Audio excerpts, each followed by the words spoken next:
Welcome into Minnesota Vikings Now. I am Tom Downey here with the first of the 3 roster cutdown days for Minnesota and the entire NFL. As of 4 p.m. Eastern today, the NFL requires teams to be down to an 85-man roster limit. The Vikings did make 5 roster moves. Not all of them are technically cuts. We'll break that down in a little bit, but we will also do videos for the 80-man roster cutdown. And, of course, the final 53-man roster is being due on August 30th, so make sure you guys are subscribed. Let's keep growing our Vikings channel. We are a simple 25 subs away from 5,300. I can personally guarantee that at least 25 of you watching this video right this second who are huge Vikings fans are not subscribed. Let's get that change. Hit that big red button right now.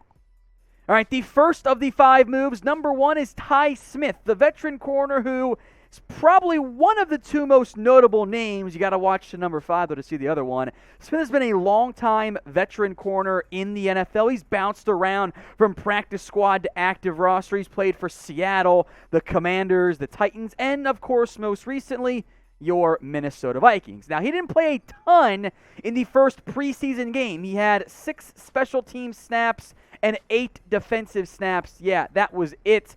The new regime, I think, clearly wasn't as intrigued by Tye Smith. Of course, they drafted 2 new corners. There's now 9 corners on this roster for Minnesota. Obvious guys who are going to make the roster, right? Patrick Peterson, Cam Dantzler, Chandon Sullivan, Andrew Booth, Caleb Evans, and then 4 other guys maybe sort of fighting for one of those last spots. Perry Nickerson played a lot of snaps, 27 in total at corner, but the other guys on this roster, even Chris Boyd, I thought he played pretty well in the preseason game. He's fighting for a spot. Harrison Hand has been, as he seemingly always is, a little bit banged up as of late, but he still played 14 snaps against the Raiders in the preseason. Of all the corners, Tye Smith played the fewest amount. That's a pretty good sign that he was a guy who was at least in danger of being cut by Minnesota.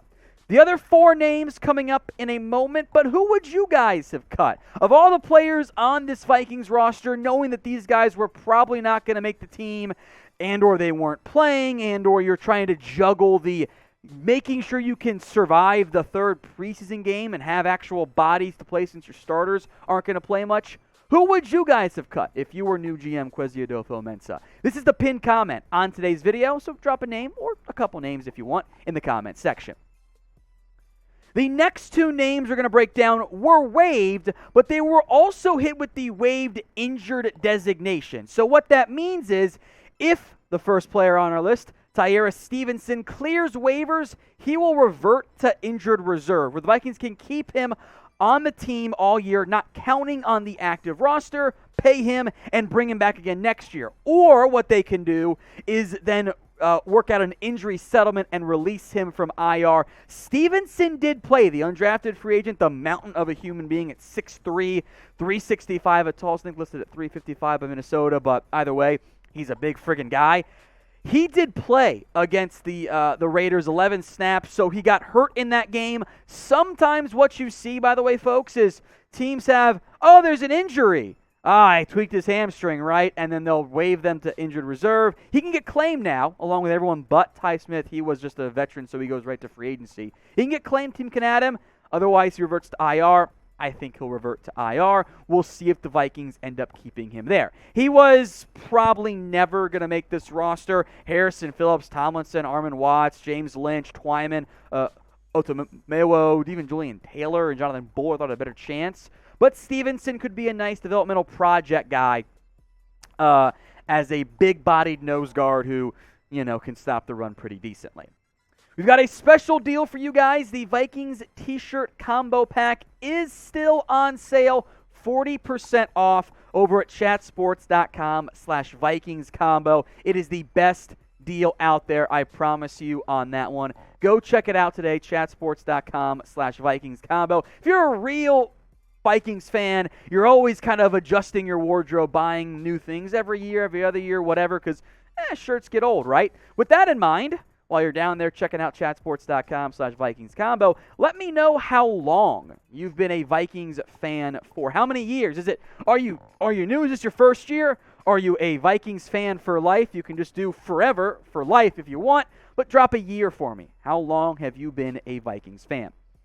Another waived injured player next up here, Thomas Hennigan, the wide receiver, UDFA out of App State. He did not play against the Raiders, a pretty good sign that there was some sort of injury going on.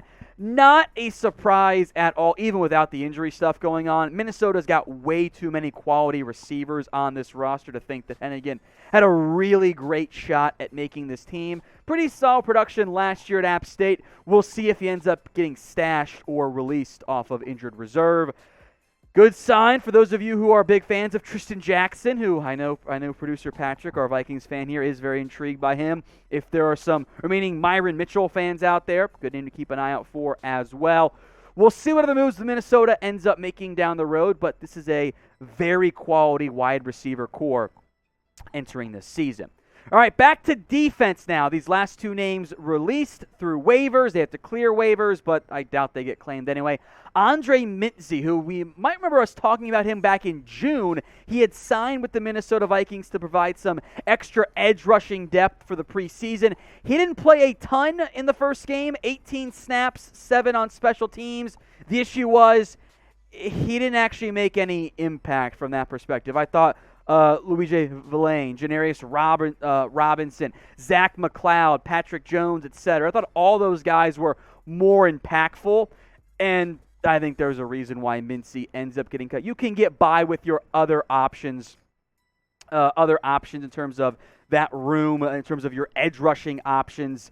I think you'll be okay if you're Minnesota. So not surprised Mintze ends up getting cut. That was a player familiar with the scheme, with the coaching staff coming over from Denver, that he ends up getting cut in the end. Jake Bargas, the fullback. There's a name I know at least producer Patrick was somewhat surprised by. Ends up getting cut. The fullback, and maybe a pretty good sign about what this team plans on doing at the position. He didn't make a big impact in this game. We'll go more in depth on that here. But first, folks, I want to hear from you guys. Of the 5 players who ended up getting cut or waived injured by Minnesota, which one surprised you guys the most? I think it's either Tye Smith or Jake Bargas, given how long those guys have somewhat been around the team, 2 years for Bargas. Let me know in the comments section. When the Vikings made their positional change in terms of their coaching staff and everything, with Kevin O'Connell coming in, the fullback position was kind of like, oh, now what do we do? And Bargas, who had been a practice squad player for 2 years, you don't need 2 fullbacks on the active roster and or the practice squad. You need 1 at most. I am still not sold on C.J. Ham making this team, but Bargas we knew wasn't going to. There's already a numbers game at the running back position between Dalvin Cook, Madison, Kenan Nwangu, Ty Chandler, and C.J. Ham. Carrying all 5 of those guys is maybe at least a little bit of a possibility, but I wouldn't consider it a guaranteed lock either with the new regime. Kevin O'Connell didn't use a fullback, really, with the LA Rams, so keep an eye on that. Bargas being cut this soon, maybe a slight surprise, but you didn't need 2 fullbacks. I'm fine with that in the end if you're Minnesota. Now, if you made it all the way to the end of today's video, thank you guys so much. And if you are excited to beat the Packers in Week 1, hit that sub button for me right now here on Minnesota Vikings Now.